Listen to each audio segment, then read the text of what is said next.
Hey guys, Thunder E here, and welcome to my full in-depth gaming review of the OnePlus Nord. Now, I know a lot of you checked out my first gaming impressions, and you asked me for, of course, game settings, temperatures, all that stuff, and you're going to get it in this video. But let's talk about the OnePlus Nord briefly before we get into those games, of course, that we all love and care about. Now, this device sports a 6.4-inch display. It's a 90 Hz display, which is what we like for gaming, which means, more fluid gameplay. We should get higher frame rates if possible. Now, the touch sampling, of course, is not increased from 60 Hz, so you will notice that while you're gaming, it just feels a little bit sticky, not as smooth as you would like, but it's still really solid all the way through. Now, in terms of specs, you're running the Snapdragon 765 processor. It's a 5G processor. Also, this is a powerful processor that should give you some good gameplay. Now, when you guys checked out my gaming first look, a lot of the games ran well and smooth, but you cared about how the performance is. And we'll talk about performance, and also we'll talk about battery life as well, because it houses a 4100 roughly milliamp battery, and it's also got Warp 32 charging, so you're getting the same fast charging you would expect on devices like the OnePlus 8 and OnePlus 8 Pro on this device as well. So fast charging is there, but how about battery dissipation, especially when you're gaming? So what we're going to take a look at first is some of the games. So Call of Duty Mobile, of course, PUBG Mobile, Fortnite. We're going to take a look at also a few other games like Vainglory as well, and two other games that I think you guys would definitely like. But we'll show you the settings for each game, telling you where the graphic settings are, and then after that, we'll see some gameplay and we'll talk.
So the very first thing you notice is that all the games ran well. They ran really well at the settings that we showcased those games at. Now, some of you are really asked about PUBG. Could we do extreme HDR gaming? You can't. It's just not available at this point in time. I'm sure they're on ways to unlock it, but right now that's what we're getting. And I know somebody did ask me if I could actually showcase the Chinese version of PUBG mobile, which I just wasn't able to do. And again, it's a lot of hassle unless you're the kind of person that wants to play that. So, you know, take it as you wish. But in general, games like Call of Duty Mobile ran really well in its max settings. Vainglory also did as well. Same thing with the games that I showcased. So we even saw Fortnite ran at 45 frames per second, which was nice. So it was good to see that as well. Now, a couple of things to notice, it also has a game space. Now the game space doesn't give you a lot of features you expect from a gaming device, but it shows you all your games. So we saw Bright Memory Mobile, which is a really cool game, graphically intensive.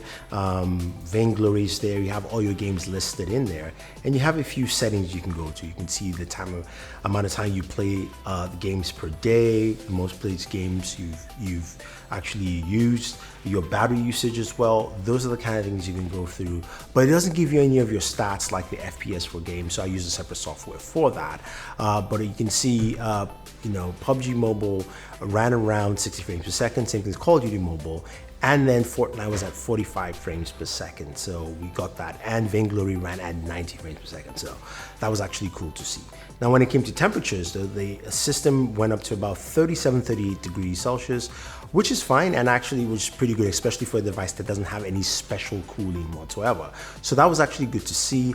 Ran warm, but it was quite playable and easy to use. In terms of battery drain, playing at around 100% with the battery life and playing for like an hour or so, I lost about maybe close to about 20% of battery life. So battery life usage on this device was actually pretty good, especially playing intensive games like, you know, PUBG Mobile, some Fortnite, and even Bright Memory Mobile as well. So you're gonna get a lot of bang for your buck. And think about it this way.